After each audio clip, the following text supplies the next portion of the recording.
And we are back with a new episode of Survival Dispatch News and live content. Jeff MD, our resident 007, Mike Sterling, our resident bomb guy. I was going to say bomb thrower, but all things bombs to Mike. Bomb guy And works. our favorite Australian, James, who, contrary to popular, rumor, he did survive Surviving Man. He's still with us. There were reports that he didn't make it. It was What's close. left of him? It was close. It was pretty close. Yeah, Mike and I were there. We saw it firsthand. That's not a young man's game or an old man's game, I should say. And no, it's not. It's not conducive to those of us who are well over 200 pounds. So it's really it's a small people survival sport. Yeah. James, you were limping like I was limping. So yeah, mate, it was character building, shall we say? There we go. All right, so let's jump right in. We've discussed the problems that we have at our southern border multiple times on Survival Dispatch News. However, everything that we've covered up until this point in time has been people crossing the border with the intention of staying here in America. So taking advantage of the free $5,000, $10,000 free accommodations, free phones, free healthcare, free, everything at our expense. What we haven't discussed on Survival Dispatch News is people with bad intentions exploiting our southern border and coming into the country to commit crimes and then go back to where they came from with the spoils of those crimes. And so there's a whole bunch of news articles out there. If you search on anything like, a burglary tourism, crime tourism, you'll find a shocking number of stories online. And again, we're pretty conservative. We believe in traditional American values and beliefs, but we still scan all the other guys' stuff like MSNBC and CNN because we always want to see what their perspective is. This is actually an issue that, as far as I can tell, has got pretty even coverage. So I'm just going to jump in and show y'all a few quick articles on the web. Then we're going to discuss them. All of the links are at the link in the description back to our website. I'd love to keep putting them in the video description, but we discovered not too long ago that if we put links to certain domains in the YouTube description, our video would either get completely nuked or suppressed at the very least. Or I even put a link into a story on website that starts with the word bright and wouldn't allow me to save it. No matter how many times I put it in, I take it out, I could save it. I put it in, I couldn't save it. So let's just jump into some of the current news on this. So here's an article here, which the gist of this crime tourism befuddling law enforcement, the gist of this article is basically that law enforcement isn't very well prepared to try and solve crimes when the people committing the crimes are unknown to law enforcement and they leave the country shortly after committing the crime. So a lot harder to solve. I said to Jeff before we went live here, I said, so, what are your ideas on how do we solve this? He said, shoot them before they leave the country. So, not a bad suggestion, Jeff, but unfortunately, a number of them are escaping the country, before law enforcement intercepts them. This story is pretty widespread on 4 Chileans stealing from homes across LA. Again, this burglary tourism is what everybody's referring to it as. In this case, they caught them. So actually 3 of the individuals that are on the thumbnail for this video were caught in this particular instance. Here's another one. Crime tourism, bringing burglary crews from South America. So as you can see in the thumbnail, this is primarily organized crime coming from gangs in South America, but it is happening from Central American countries as well. Here's another one. This is on a national level, discussing this problem. Here's another one, same thing, discussing this on a national level. And ironically enough, I refreshed my news feed just before we went live, and this article came up. And this article actually refers to some celebrities. I have no idea who this model is, or another one down here, but this article again is in the links on our website and refers to specific individuals being targeted. So I've got some firsthand knowledge that I'll quickly share, and then we'll jump into this. A friend of mine who's pretty high profile, travels in some very wealthy circles, told me earlier today that he's aware of 2 instances where organized crime exploited our southern border, came into the country, and kidnapped somebody. In one instance, the hostage was retrieved after a ransom was paid by the family. In the other instance, the girl was taken out of the country. The ransom was not paid. The assumption now is that she's been killed. So now that we've laid the groundwork for all of this, Jeff, why don't you chime in, because you probably are the only person I know who reads more news than I do. What do you make of this situation? I don't know if I read more than you do, but it's from their perspective, it's logical. You come in, you rob somebody, you sell what you got, and then you fly home with the loot. And knowing full well that you're probably not going to get caught in the act, because, as we all know, police don't prevent crimes, they investigate them. And even if you do get caught, you're going to get some Soros DA somewhere who's going to cut you loose with no bail. And then if you can't get on a plane to fly home, you just walk across the border into Mexico and take a flight from there. I mean, the downside for them is minimal. So interesting. I hadn't even considered this one point. They are flying. It says that in a number of these articles that they'll fly in or out of the country or both. It's nothing to it for them as far as getting into the country or out of the country is concerned. They get a 90-day tourist visa, and they can come. They're really easy to get. It's not a big issue. And they're supposed to be able to check the backgrounds of these people to see if they're criminals or not. But I think it was Ecuador, who has a nice new socialist president. They're refusing to provide criminal background information on the people doing this. But we're still giving them visas anyway. So it's, we're idiots. We're doing it to ourselves. And are we letting people in from Venezuela by chance? Do you know we are? Not directly. Well, across the border, by the time. There's very few direct flights in and out of Venezuela, just because the airlines have a hard time getting paid for their tickets. Hey, Dr. Jen just showed up. Let me get her into the stream here. Hey, Jen. Hey guys. Hey, Jen. Sorry about that. That's our No girl. problem. So, quick recap, Jen, all of the articles that I sent you, we just quickly went through them, explained how links to them are on our website. But we're discussing different countries not providing background checks right now. Jeff said so. Ecuador has a new administration that's refusing to provide background checks. Clearly, Venezuela wouldn't be doing that. And I wasn't sure if they were even allowed in the country, but Mike and Jeff have both confirmed that they are being allowed entrance to the country. So this burglary, tourism, and hostage taking as well on a lesser scale. Some of these people are not just walking across our wide open southern border. They're ballsy enough that they're flying in, doing whatever it is their crime is, and then either flying home or driving home with the spoils. And it doesn't leave much opportunity for law enforcement to solve crimes when these are people that are from countries that don't cooperate. And we have no record of these people. We don't know what their IDs are. And it's too bad Keith couldn't make it today. But how many times has Keith Graves said that when he's pulled somebody over in the past or arrested them, that they have 10 different names? And sometimes they had 10 different names on one piece of identification, so long he couldn't even enter it into the system because of limitations on characters. So anyway, that's where we are so far, Jen. Sorry to interrupt you there, Mike. What were you saying with regards to the Venezuelans? Oh, the exact same thing that Jeff was saying. They're coming in anyway. But we haven't my question was, we haven't put anything formally in place to stop them from entering the country. Is that the case? No, because that would require the U.S. State Department to actually do their job. And we all know that's not going to happen. They haven't. The State Department's never done their jobs. No, they haven't. Yeah. But one interesting thing about Venezuela, they are now refusing to take deportees. Right. On those rare occasions when we do actually grow a pair and deport someone, the Venezuelans won't take them.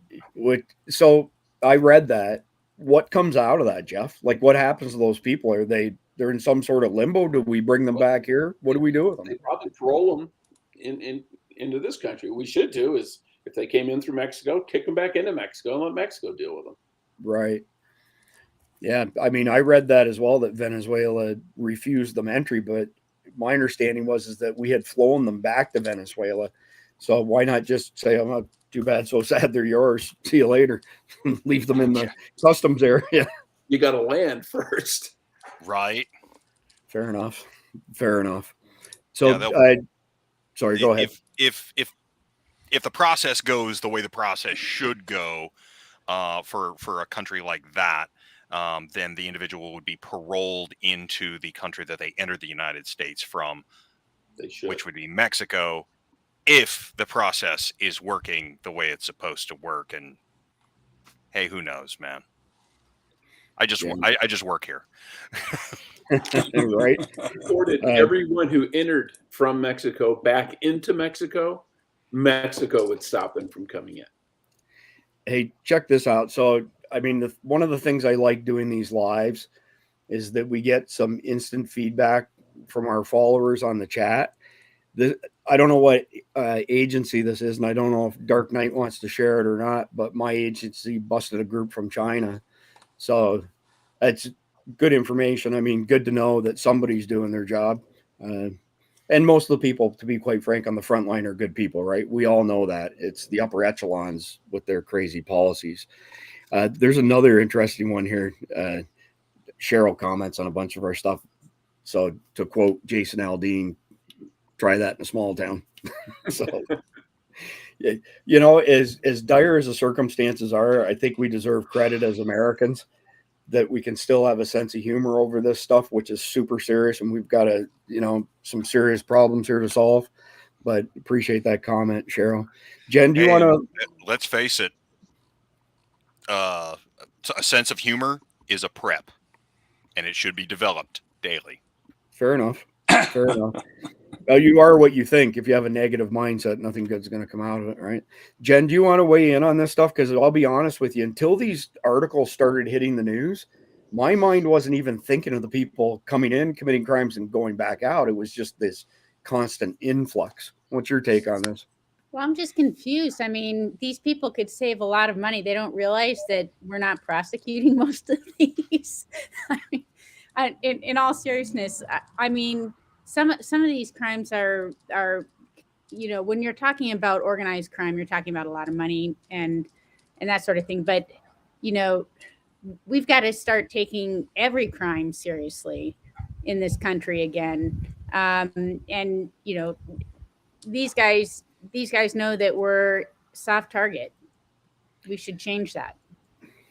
Yeah, we should. I mean, I see somebody made a comment down the side here. I'm not sure where it was, regarding our governor here in Florida. I think Ron made a terrible run, you know, for the GOP nomination, and I don't think he should have done it. And I think if his problem was he got convinced by Mitt Romney and crying out loud, who was the former Speaker of the House when Trump first got in, Paul Ryan, you know, textbook rhinos, and I think they polluted Ron. If he had waited until 2028 and ran then, he probably would have won the election. But he's doing some pretty cool stuff here in Florida. He has been a good governor for us. I can't say I'm his biggest fan, but, you know, he not only did he activate the state guard, which doesn't answer to the Fed. So we're one of the few states that has a state guard in addition to a national guard. He's doubled the numbers on that over the past few days. And his, you know, FDLE, Florida Department of Law Enforcement, intercepted a boat in Sebastian Cove, I think it is, Sebastian Bay, a few nights ago, had 25 Haitians on it, heavily armed with night vision, amongst other implements. And if Ron, you know, hadn't have activated the state guard and put people out there, they would have come ashore and done who knows what. We've read some unofficial reports that Haiti, through Biden, are flying people in through his top secret program where they brought 320,000 people in the country last year. Can't verify that, so we're not going to put our name on that. But it wouldn't surprise me, because we've put some protections in place here in Florida, at least. James, I want to go to you for a very specific reason. You know, you're from Australia. You came here and invested a significant amount of money building a business. going through the immigration process the proper way, the legal way. Explain to the rest of us what that process looks like, and how it, to me, it strikes me as incredibly unfair that somebody like you comes over, you've got all kinds of degrees, experience, you've invested money in building our economy, and I'm pretty sure you got to jump through some serious hoops that you can explain to us versus the people just coming across the border and having it handed to them. I mean, does that not rub you the wrong way? Oh, certainly it does, considering the amount of money that we've invested here, the employees that we've employed, and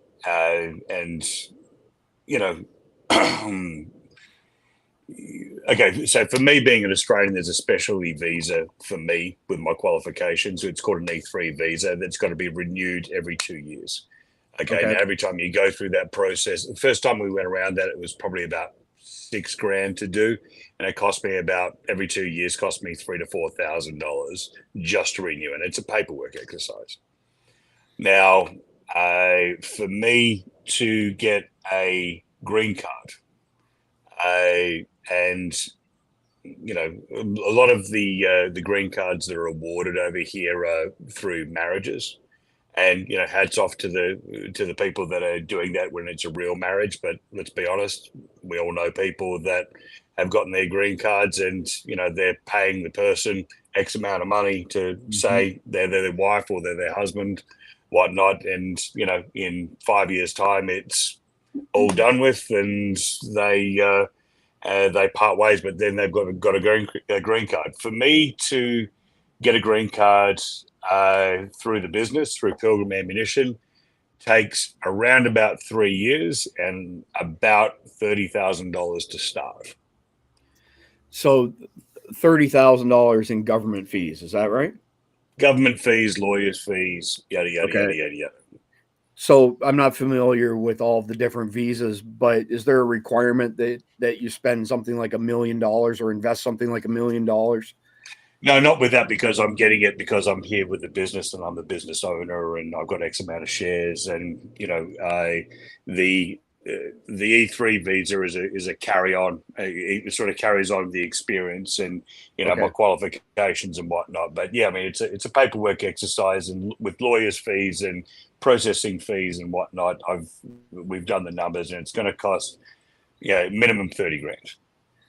Yeah, I had read something in the not too distant past that compared what it costs to get citizenship in various countries. Australia, ironically, was pretty high. It was, I think, a few $1 million to come in as an entrepreneur. And there were multiple companies in that, say, $3 to $5 million range of investment. And I'm pretty sure the number I read here in America was $1 million. It was the lowest of all of them by quite a measure on the entrepreneur side of things.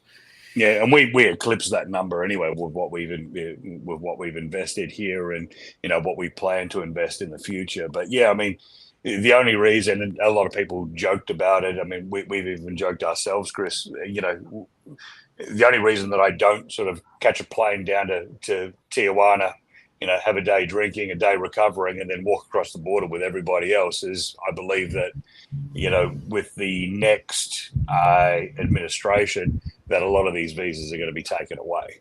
They're going to be revoked, which I believe it should be. And also, I mean, I think your viewers have got the cut of my jib, and you gentlemen would know yourself and lady, that, I got a lot of passion for the country that I've chosen to be in. And, you can do things the easy way, like all these other idiots, but doing things the right way. And they were turned away by our CBP, even though they had legitimate IDs. I've read this type of thing countless times where legitimate people, want to come here for just tourism purposes and get turned away, which makes the open southern border even more just infuriating to me. We turn away good people and we let people in who are doing nothing but taking advantage of our country. Thank you for sharing that. Golf and guns.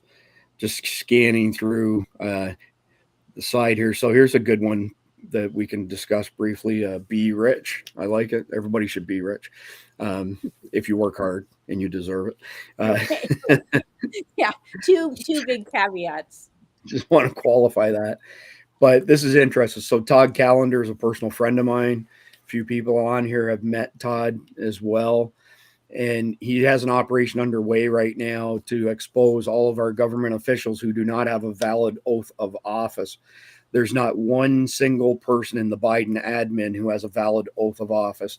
So in other words, Merrick Garland filed his oath of office, but it's not notarized. Therefore, it is not valid. Mayorkas has filed nothing. He has no oath of office. Over 50% of the sheriffs in the country right now do not have a valid oath of office. So the expose that Todd's been doing on this, and he pays a couple researchers to work on this full time, is basically exposing all these people. I think, Jeff, you and I discussed it last week in Arizona, right? The Maricopa County Board of Electors held a meeting. They were served with whatever the Latin term is, a writ something or other, for not having a valid oath of office. They immediately swung the gavel, canceled the meeting, and walked out as soon as the person served them with this paperwork. So why did all these government officials not have a valid oath of office? Because technically you cannot be charged with treason if you never had a valid oath of office. So the line of thinking is that if another administration gets in that's diametrically opposed to the current installed administration, that they're going to go on a witch hunt and, try these people for sedition and treason. But apparently, according to the letter of the law, that can't happen. Jen, can you weigh in on that as an attorney? I mean, I know you're not a practicing attorney right now, but what are your thoughts on that? Yeah, I don't know the law on that, but as you were talking about that, I was thinking, does it really matter? Is there anything about that prevents someone from some sort of legal liability? I don't think that there is. I still think that you can be tried for treason even if you didn't sign the oath. And in fact, I would say that there's some evidence to suggest that to further support that claim, if you didn't sign it, if you had you purposely didn't sign it in order to avoid liability because you knew you were doing wrong. That would be my argument. I got two reasons to think she's right. Julius and Ethel Rosenberg. They were executed for treason. They never signed an oath. They never took an oath. So, that's not going to protect you. I'm not an attorney, but that's kind of the theory that's been posed there. And who knows, there could be some other reason. Maybe you all have some ideas on why these government officials would not execute a proper oath of office. Maybe there's some other reasons. I can think of one. Okay, go ahead. And that would be that, the oath is to uphold the Constitution. There are a couple of constitutionally mandated rights that they would like to take from people. So they may not believe in our Constitution as it's interpreted or written. I don't know. Just a thought. Yeah. There's something there. It's above my pay grade to understand exactly why it's going on. But let's circle back to the rule of law here. So here's an interesting comment from Robert. Jeep broken into 6 times, 3 years. They don't even call the cops anymore. I mean, it's unbelievable, right? We've got, we're 25 to 50% short on fulfilling staffing for law enforcement across the country. We've got an episode of SDN coming up. It'll be a pre-recorded, not a live, on the dissolution of the rule of law. So I don't know if you guys caught this, but I'll give our viewers a sneak peek into it. Pittsburgh, which is a huge city, no longer has any cops on duty through the night, in the middle of the night. If you go to a police station, there's a phone on the outside. You pick it up, it'll patch you into 911. Other than that, there are no cops available through the night. So if something happens, I thought that there were 20, but 20 for an entire city. You have one major event and they're all there. You know what I mean? Yeah. I mean, that's a big city. Yeah, you may be right. It might be something along the lines of, if I'm trying to remember the exact details, but it would be 20 basically traffic cops. You're not talking investigators and detectives and stuff like that. But either way, this is not the first city to do this, where they're curtailing legal services because they don't have the budget, or they can't get people to sign on to be cops, because the media and Obama and Biden did such a fine job of shitting all over them in 2020. I mean, are you guys aware of any other cities that are doing that, like Pittsburgh? I've read some, but I'm not recalling their names right now.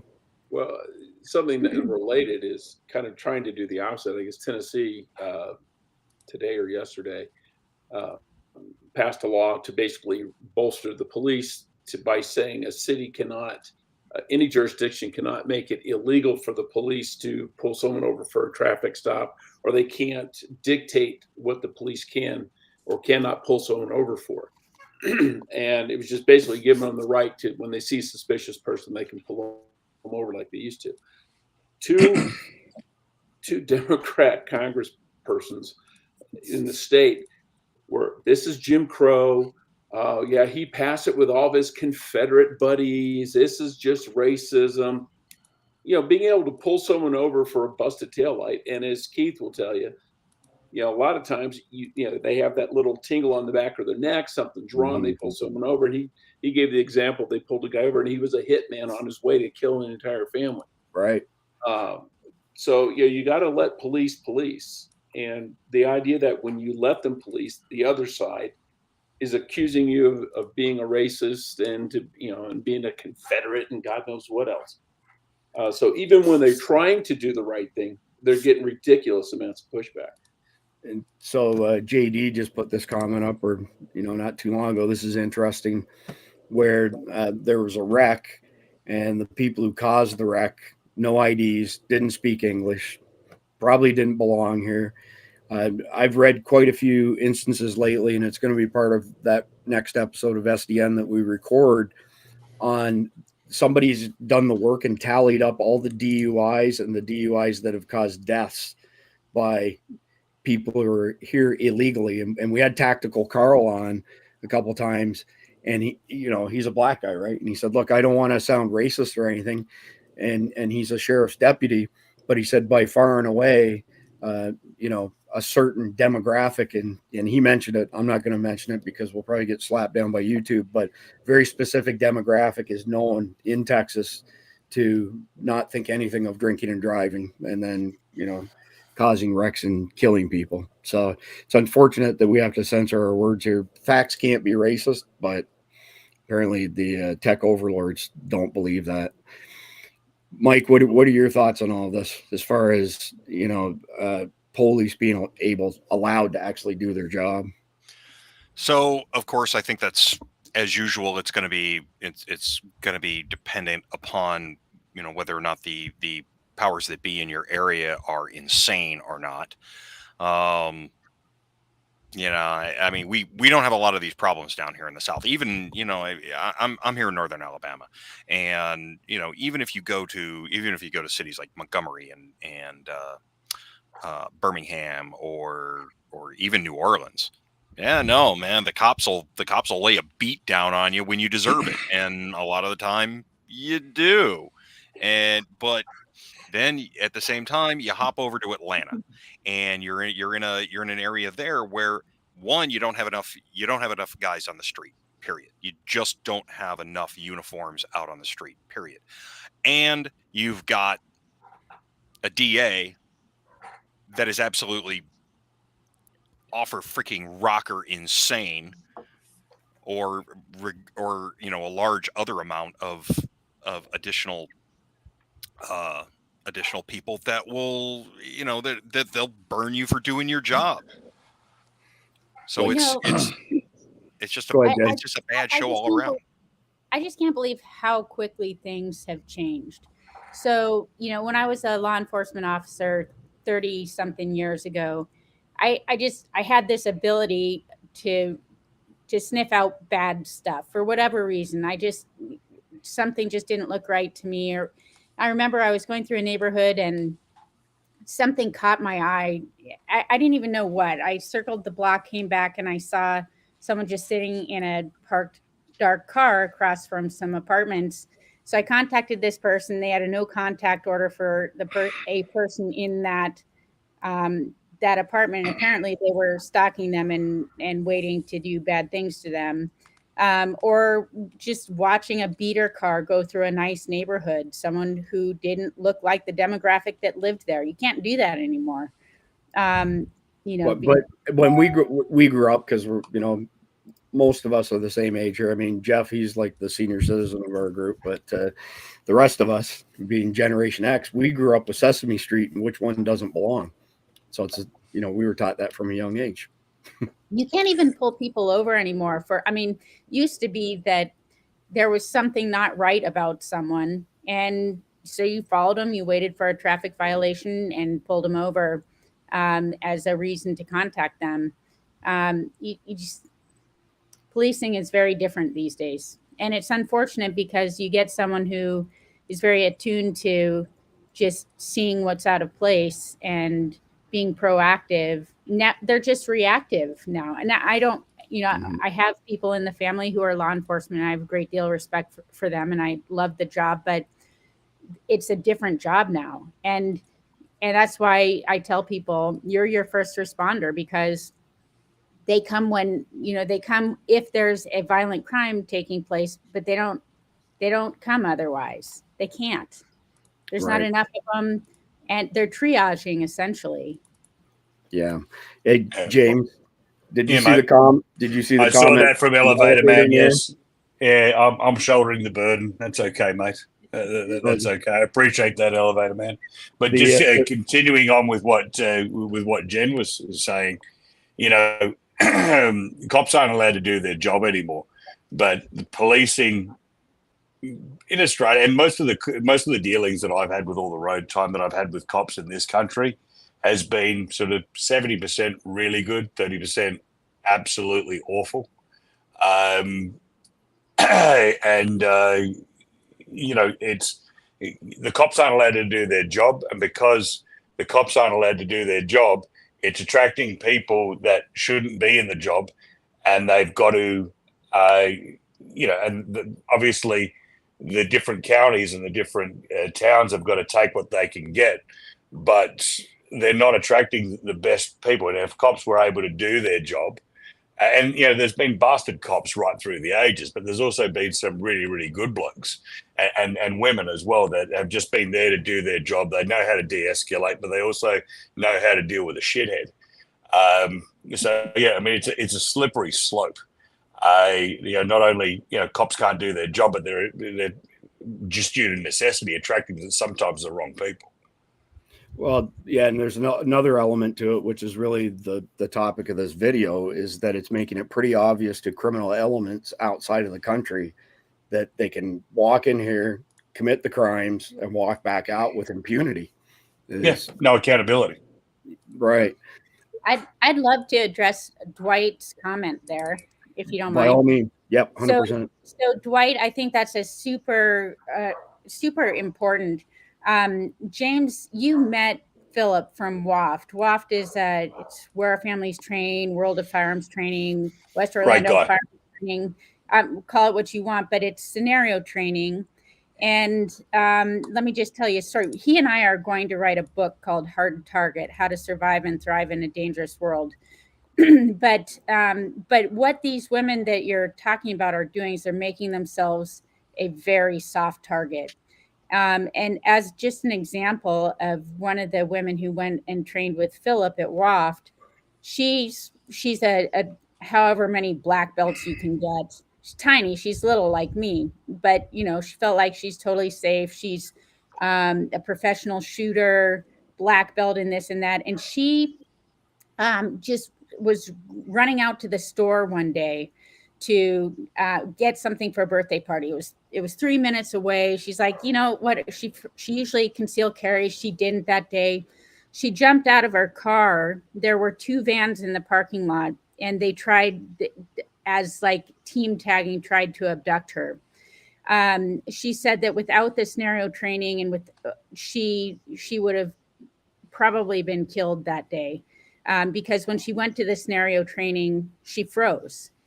They went through a scenario low light thing, and she froze, and she realized, wow, my head's not in the right place. And what I would say to those women is that if you're leaving your door unlocked, you're not locking the house door or the car door, your head is not in the right spot. And imagine if someone gets the jump on you, because it can happen. It can happen to anyone. It can happen anywhere, in any type of environment, in an upscale grocery store parking lot for this woman. That's what I would say, is that, and it's too late. If you haven't thought about it, I mean, even just locking your door can prevent some really serious badness. So I would suggest to them that they just think about that. So obviously everybody can see WAFT up here on my screen. James, yourself, Mike, myself, we were all there a week before last. Cindy and I are going back there this weekend for one of their training courses. It's in the middle of BFE, Florida. If you go to their website, there's no address. If you try to find it on a map, it'll put a marker down in the middle of the Gulf of Mexico. For people who want to hire Philip and his team to train them, you have to be vetted in advance. You have to pass a criminal background check, amongst other things. This is probably, well, in my experience, this is the best training facility I've ever been to. I don't know where my phone is here, but while all y'all were taking videos of all the cool range stuff, I went and took a video of the restrooms, because I felt that if I showed somebody a video of the restrooms, they would get a true appreciation for how swanky this place is. So I don't know if you can see this or not, but swanky, no. Bougie, yes. So these are the. Sorry, go ahead. No, I was just saying this is the restrooms at WAFT, which is, kind of pretty indicative of how fancy this place is. But anyway, sorry, go ahead, Jen. So I live pretty well, and I sat down on a heated toilet seat and was quite startled. I was like, this is either something really cool or something really bad has taken place here recently, and I'm not sure what to think about this. But either way, it's a welcome feel in winter. That's the other one. Where's the camera? That's the other one. Right, the other restroom. Yeah. The rainy restroom. But the whole point of this is, it's not about winning a fight. It's about avoiding a fight. If you have to be in a fight, it's about winning it. But the idea of being a hard target is just that you're aware, you see what's coming before it happens, and you avoid it. You lock your doors. You look around at the people in a gas station or in a parking lot before you get out of a car. You don't park right next to a van. I mean, all those things that just seem really simple, and really are simple, but people don't think about. Most things can be avoided. Yeah, a lot of people are tied up with their weapon of mass distraction and don't pick up on the things you just mentioned because of that. I want to address a couple quick things and then circle back to Dwight's comment, because fortification, we've discussed it, many times, but I want to review it again here this afternoon. But a couple quick things. Richard here made a comment on the Cloward and Piven strategy, and it's absolutely what Obama started, and now that he's in his third term is continuing on with. We won't get deep into it because I want to try and get back on topic here. The topic is people coming into the country, committing crimes, and then exiting the country and not being caught. Do want to address a couple of questions here. So B. Rich wanted to know, how do we know their oaths are invalid? We know they're invalid because Todd Callender's researchers have FOIA'd every single county in the entire country, all 3,300 of them, and asked for proof of valid oaths of office. And what they've been sent back is pretty disturbing. So that's a topic for another show.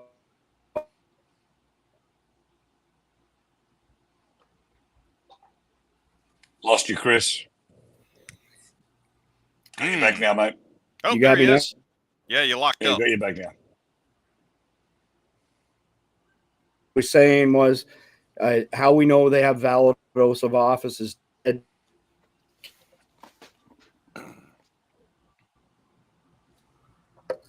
he is locked up again. For crying out loud. Is this your super skill? Being able to freeze time. It pissed me off when I can't finish what I'm saying. Glad it's your screen and not my brain. Right. All right. I'll try it quickly as possible. Todd Callender's researchers have FOIA'd every single county in the country asking for proof of valid oaths of office. Over 50% of government officials today do not have them, period. And when they send the information through a FOIA request, it'll be incomplete. It'll be See that he's going from 5 bars to 1 bar to nothing. Yeah, is that the platform, or it can't be his? No, that's his web. He's being jammed. Can you hear me now? Yeah, we got you now. You're back on. Okay, you got 2 bars, Chris. You got 2 bars.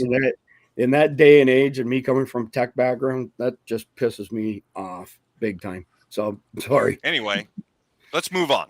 Yes, let's move on. So I'm just quickly scanning through some of the comments here, but I'll come back to that in a minute. Let's talk fortification. I'm going to whip through this really fast. Stop me.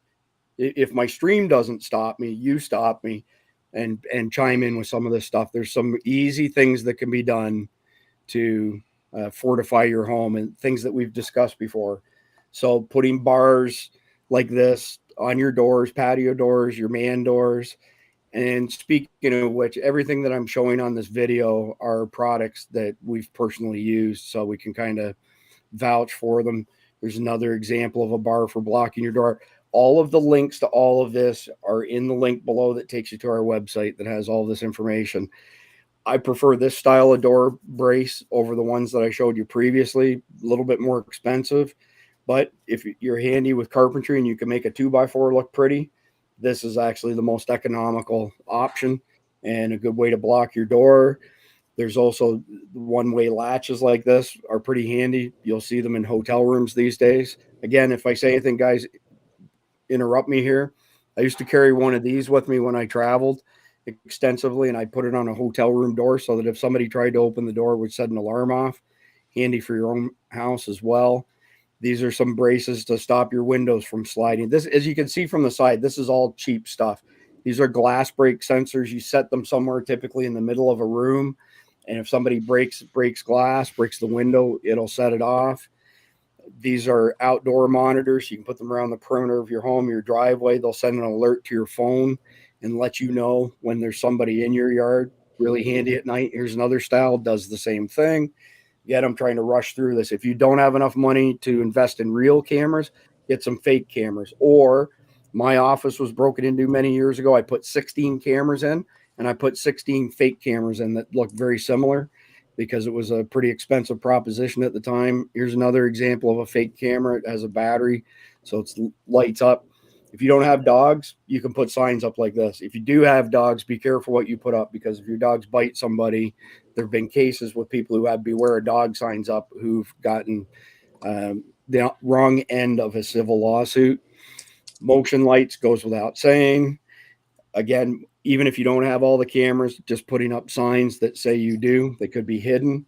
And whether you like Ring or not, one of the features of Ring that we really like and that Cindy and I've got a lot of value from is the neighborhood reports. So she'll get text messages saying that, and we live in, small town USA, very, very low crime rate, but we live next to the most dangerous city in the country with a population under 100,000, which we affectionately or disaffectionately call Dirtona, otherwise known as Daytona. And it's not uncommon for people from there to come to Ormond Beach and, commit acts of crime here. So on the topic of fortification, did I miss anything there? Is there anything you guys would like to add? I would add, I'd add 3 things. The first one is you want to pay attention to the shrubbery around your windows and doors, your access points. Shrubbery? Shrubbery. That's right. All right, I couldn't help it.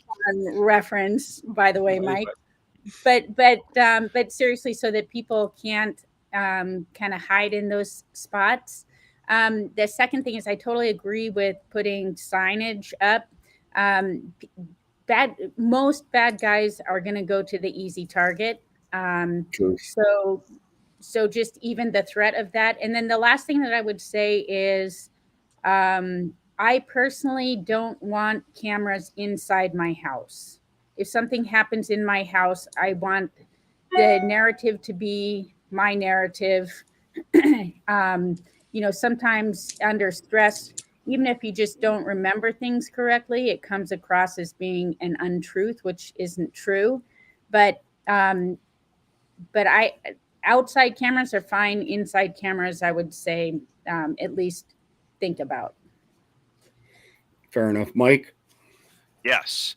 Okay, so fortifications wise, and hardening your home, one of the things that you need to remember is that one, we've got alarms, and then we've got actual barriers. Now let's start with alarms. Alarms are only there, yes.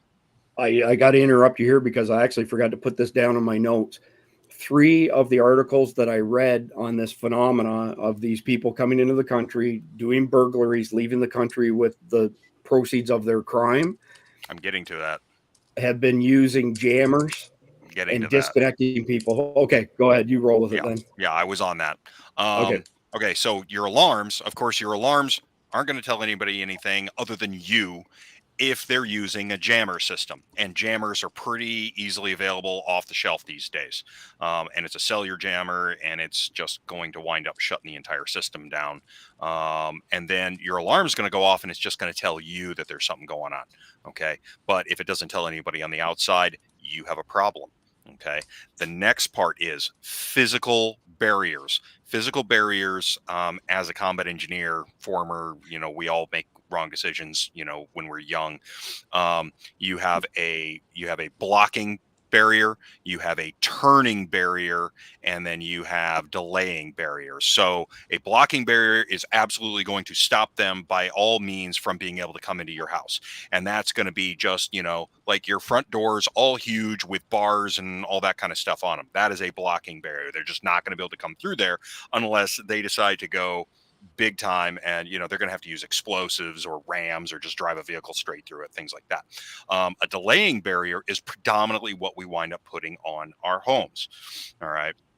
If you're putting you're putting one of those bars into your sliding door, okay, that's a delaying thing, because all they're going to do, they have a pretty good chance of being able to just go ahead and pick up one of your lawn chairs and throw it through the window or kick through it or whichever, right?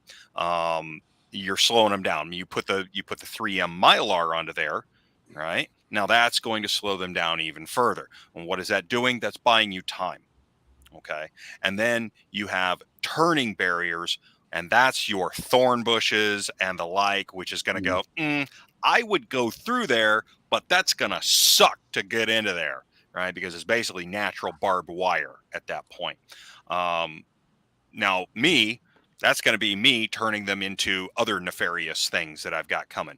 But what is going to get you through all of this? And that's going to be the training. And Jen was talking about just that.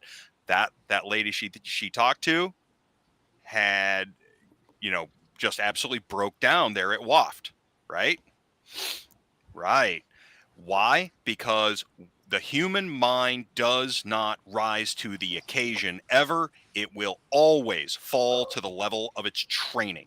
Susanna Lee, girl, you need to go out and get some training. I've been reading your stuff. Train. You got local gun shops. That's the best place to start.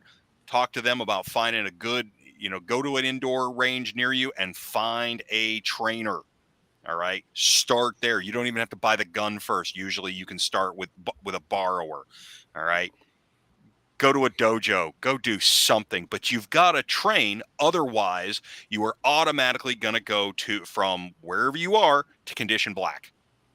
You're going to panic out, and everything that you have or know is not going to be worth a thing. And if they're running a jammer, now there's no help available, and you're in condition black. So the other thing that I would add, Susanna, is that most encounters are not going to require lethal force as a response. Someone comes into your house, yes, but if you're out and about, I would, one other thing that I would look at, especially if you don't have a lot of handgun experience, is to look at the Byrna as a less lethal option. just for being out and about. I wouldn't recommend that for home, but I think it's a good option, especially if you're in a jurisdiction where you don't have a concealed carry permit yet. They're not allowed. Weapons aren't allowed. And for people who, for whatever reason, they have a felony conviction or something like that, and they're not allowed to carry, it's a good option. So Jen's referring to the Byrna launcher, which is the pistol. This is the Byrna Mission 4 that shoots the same projectiles. So CS projectiles, that have gas in them, kinetic projectiles. This thing really, really hurts when you get hit with it, by the way, just for anybody who's wondering. I don't know that it would stop somebody who, was jacked up on drugs or anything like that, although the CS rounds may. The CS would. Yeah. You can't see, you can't breathe. That one would. So on the topic of training, Mike, and you know this because we were just there, but specific to this this event that's been happening, or these events that have been happening, where organized criminals come into America, they abduct somebody, and then they demand either a ransom or they take the person outside the country. WAFT actually has 4 courses specifically on what happens if you've been abducted and how you can potentially get out of that. I'll mention one other thing. I didn't get to experience it. Jen and James did. Is that you can send WAFT the floor plan for your home or office, and they will set up all these temporary walls to mock up the same layout of your home, and then teach you how to defend it, what to do. CQB stuff basically on the same layout as your home. Jen, do you want to describe what the exercise y'all went through on that one? Yeah, so they have basically you can create whatever environment you need and go through and learn how with live fire to do that safely. So there aren't a lot of places that will allow that for liability reasons, but it's obviously an important skill to have if you're going to go through your house. I mean, the worst possible case scenario is you shoot a family member or a neighbor or whatever because you've never practiced this and you're all jacked up, and as Mike says, you fall to your lowest level of training. Yeah, good. And the thing that is the most important is that I feel like the thing that WAFT teaches people and what we'll emphasize in our book about being a hard target is it's the thing that will save you. It's not a gun. It's thinking. It's thinking under stress. It's thinking when shit is hitting the fan. You can't. Sorry, I said a bad word on live, but you can't. Okay. You can't possibly train for the scenario that will happen to you. It won't happen. It's like me seeing a textbook, anything in medicine. It never happens that way. You have to recognize that there's a problem and figure it out based on what's happening in real time. And you have to think through that. And if you haven't trained or thought about that, I feel like, you're behind the 8 ball from the beginning, and that's not where you want to be. Yeah, James? Just in continuation of that, just before you ask your question, Chris. I was just going to ask you to carry on because you've done CQB stuff long before WAFT, but maybe you can describe WAFT because private people can, pay a fee. Well, most of the people, most of the people that I spoke to, and particularly, women because with the lessened recoil, there's a lot of women that like our type of ammunition. And I recommend them, if you can't get to WAFT or you don't have the funds, because WAFT is it's a top tier place, but it comes with a top tier cost. Sure does. And I recommend everybody that is concerned about home invasions and things like that.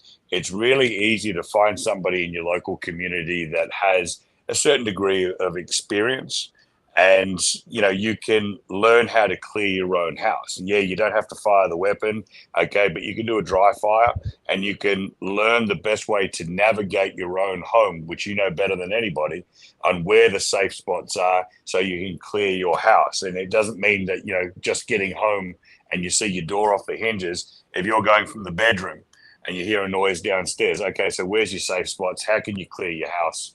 How can you do it in low light situations to make sure that you are safe and your family's safe? And WAFT, it's a great place, and Phil's a great guy. They're a brilliant facility, but you don't have to wait and save up to go to WAFT. There's people and I always recommend to people that, you're going to have your core group or your inner group of trainers that you're always going to go back to just due to their experience. But even random trainers, you should try a lot of different trainers just to get that potentially different experience. And yeah, we know that there's people in this industry as well that teach people incorrectly, or they teach people habits that are less effective or bad habits or whatever. But once even going through that experience with a trainer that doesn't do things as effectively as others, once you hear it from other trainers, well, oh shit, I've been trained to do that, but I shouldn't do that. And sometimes going through the training of, oh yeah, do it like this, and the next guy who is better or more effective or works in with you better. Sometimes that bad training is good as well. And as Mike was saying, you just do something. Doing something is better than sitting around and saying, well, I can't, and then you're the victim and you're a real victim. WAFT is a great place, but you shouldn't wait to have the cash or have the time available to go down to Orlando. Mike, you just did a carbine course with barrel and hatchet. Was that open to private civilians? Yes, absolutely. Barrel and Hatchet is a great training group. They work all over the Southeast here. They just did a couple courses in Texas recently, and they're based out of Florida, so they work all over the place. They run pistol courses, red dot pistol, and also concealed carry pistol. There are a ton of great trainers that are out there, and honestly, I would like to get out to all of them. You don't have to vie to go to Gunsight and spend the kind of money you gotta pay to get to Gunsight or WAFT or one of those. All right, find a local trainer. Start with small steps. Okay, you don't have to do everything at once. Don't expect yourself to be John Wick in 30 seconds. It's just, you got to have some realistic expectations about this thing. Start out understanding how the gun works and be able to use it safely. Suzanne, take a ladies class.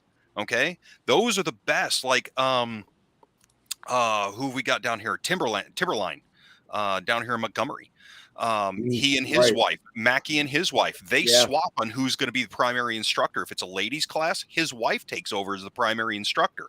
Why? Because psychologically, most women take the instruction on those sort of things from another woman significantly better and faster. Right. Yes. And Bob Mussovo, I want a second shrubbery. I had to put that comment up. It's not to make fun of you or anything. Just had to only a second one, but I wanted it a little bit lower so it forms kind of a path rolling through. So this is pretty funny here. This person, has got some power breeds and some issues with delivery. We've got a steel door. It's a decorative steel door in front of our main entrance, just to provide that extra layer of security. But when it's cooler, which isn't very often here in Florida, we'll have it open. And we've seen on the Ring camera where the delivery guys run up. We've got two pit bulls growling and snarling, and they take the package and they throw it at the front door and run away. So I had to put this comment up just because I can relate to it. There are two additional sorts of thoughts in the home defense thing. One is that bad guys don't want light. They don't like light. They're already at a disadvantage. They don't know the layout of your home. One of the things that we have is we have programmable lights so that the lights will, come on randomly. No one ever knows. Our neighbors never know when we're home or not. They always think we are home, and we're often gone. But you can push a button and all of the lights in the house turn on, which is an advantage. Then the other thing is, one of the things people don't think about is you've always got your ears on at the range. If you take a shot with a rifle or a handgun in a closed space, your hearing is gone. And it's a bit of a shock to you. So if you are going to clear your house or pick up a gun, make sure that you have some ears there and put those on as well if you have time. And the other thing that's nice about that is the electronic ears will give you an advantage of being able to hear better. Just a couple of thoughts. Yeah. No, yeah. Good stuff. This comment from Elevator Man is disturbing. Years ago, I'm going back to early 1990s. There was a gang in the DFW area when they were breaking into people's homes. They had a small torch and aerosol cans, and they were setting dogs on fire. And that's how they got past them to commit their burglaries. In this case here, this is clearly premeditated, where Elevator Man's dogs, outside dogs, were killed by the people who came 2 weeks later and broke in. So, I mean, we used to call that a hush puppy elimination. Right, Jeff? Why you looking at me? I'd rather kill a person than a dog. I agree, but I'm talking for surreptitious entry. Yes. Usually it's better if you want to do it and you don't want them to know you were there. You just drug the dog. Yeah. And then when they come back, the dog is sleeping and a little drowsy, and you've planted a listening device inside their home.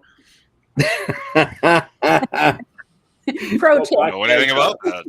If it's not a black bag job, then everybody knows you've done it. There's no point in doing it. That's too funny.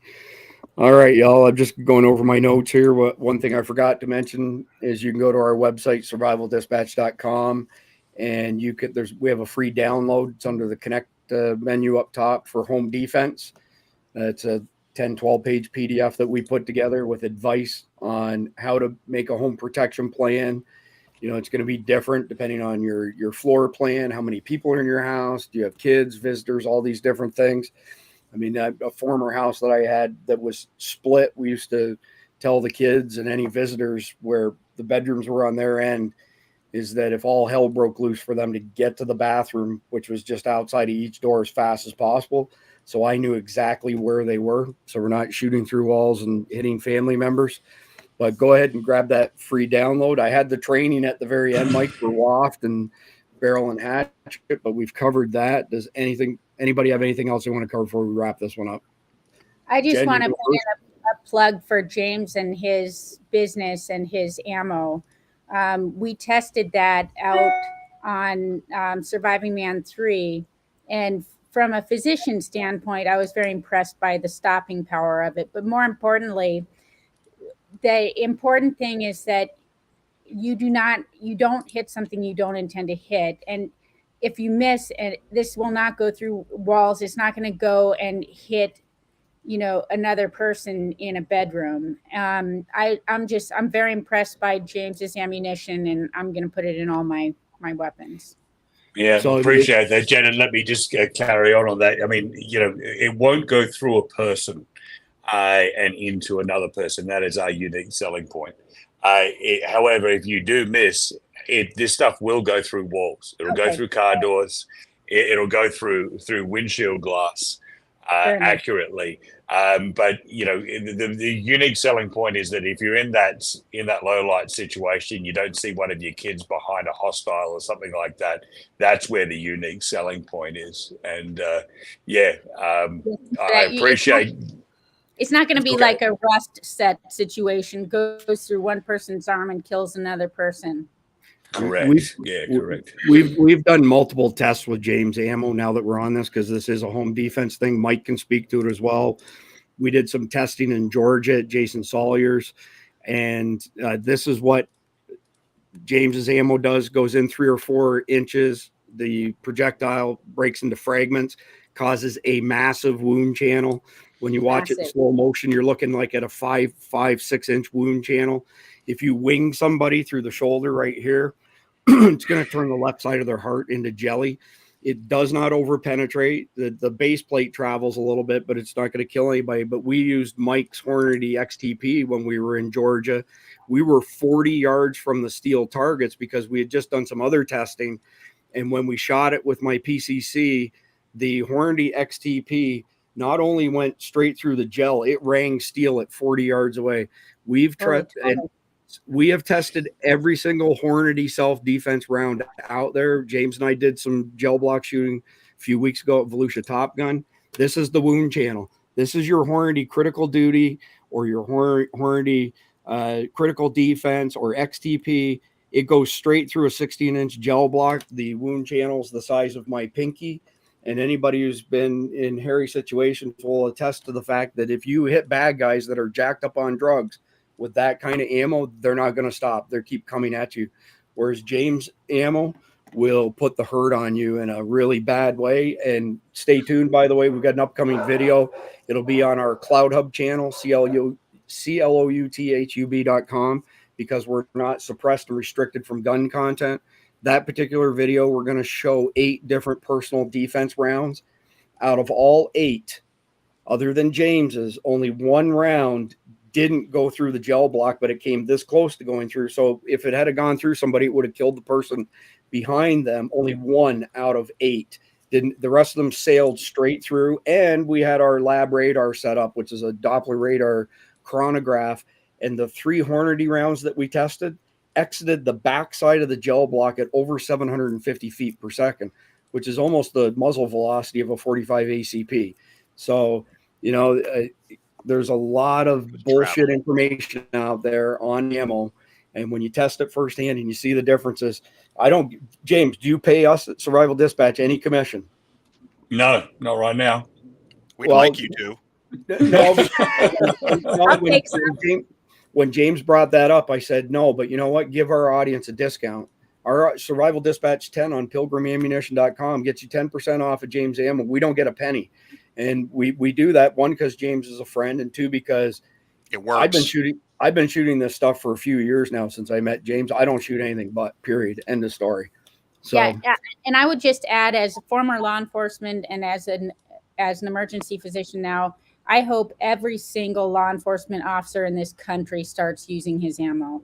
It's that different. It's that good. It's that important. It's truly a game changer. I'll tell you, I absolutely would have loved to have had this stuff for shooting knuckleheads on the jihadi cocktail in Iraq. Because, man, I'll tell you what, you got to disassemble them. That's the only way to stop them. So I hate to break this to Jimmy Slim, but we tested the Lehigh defense and Underwood, and the performance was absolutely terrible relative to Pilgrim ammo. Very small wound channel, went straight through a 16-inch gel block. You got to keep in mind 90% of citizen-involved shootings happen inside of 10 feet. We were shooting at 10 feet because of that number. And the Lehigh defense with Underwood, straight through the gel block, out the backside, would have easily killed the person behind it. Did not have a big wound channel. Wait for the video. When the video goes up on Cloud Hub sometime later this week, you can see it firsthand. So I'm going to need sorry, go ahead, Mike. No, go, James, go. I just want a copy of this video, Chris, just so I can put it on my channel. This is all the advertising I need. The one and only Nicole, we tested with a Staccato 2011 pistol and a PCC. They both did the same thing. The Hornady ammo went in and out the size of my pinky. And when I quoted the 750 feet per second out the backside, that was with my Staccato P. That was not with my PCC. All right. Sorry, Mike, you had something to say? Yeah, James, are you done? I'm done, mate. Yeah, I'm done. All right. So I would like to actually go back a little bit and address the kidnapping issue. Yeah, by all means. Because I mean, if you've got just a couple of instances there, now you're going to wind up. I mean, we may not even know about it yet, but I mean, the next obvious evolution, if they start a few kidnappings, if we look at like the Columbia model and the like, there's going to be kidnapping gangs that are going to wind up showing up into this kind of a situation, especially if it becomes lucrative. Now, I know the vast majority of us do not make the kind of money that you would normally make you a target for kidnapping. Okay, but things happen. So And I believe it was, what was her name? One Shelley. Yeah, one Shelley talked about earlier, and Chris, I sent you this. She was asking about duress word or duress phrases between you and your family. And yes, having preset duress phrases with either your friends or your family or a coworker or something like that. Yeah, that is a solid thing. But it should sound it shouldn't sound circumspect. You know, it should be the whole, yes, I want you to know that I'm absolutely fine. Okay. If that's something that you would never say, then that can be a great duress phase. All right. So those are things to look into. Now, if you are somebody who is, not our people, I mean, they probably, if you know somebody at home, if you know somebody that's rich, maybe you should talk to them about K&R insurance, which is kidnap and ransom. Normally, I don't even think about talking about that unless we're going to be overseas.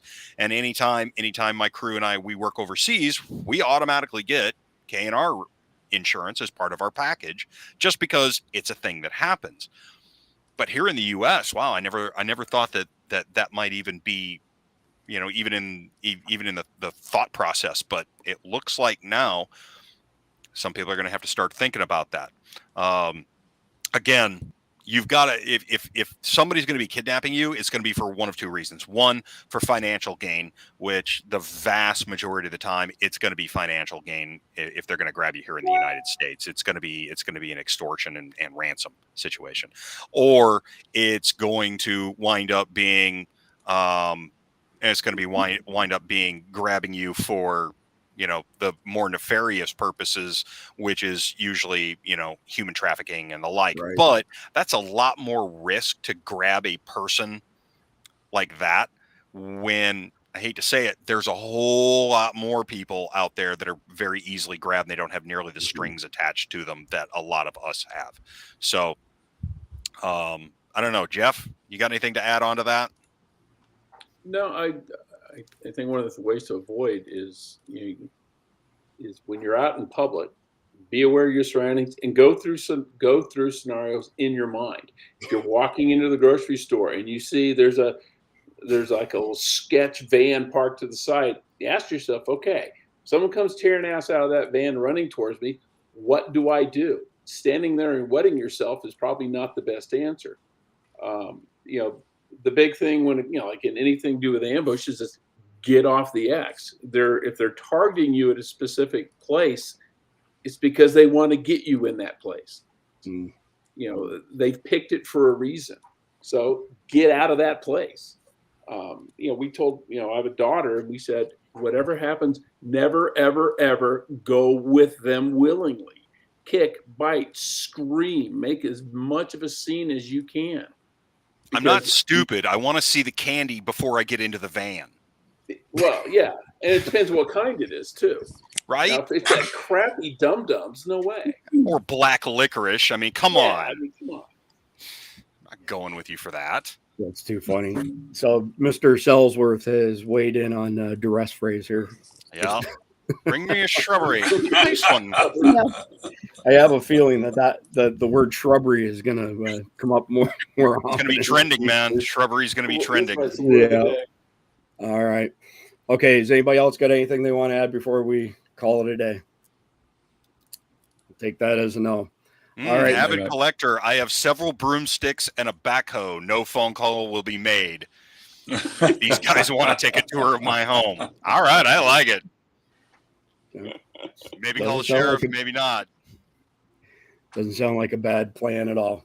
All right. Appreciate everybody's time, and all y'all out there, be safe, stay alert, and stay frosty.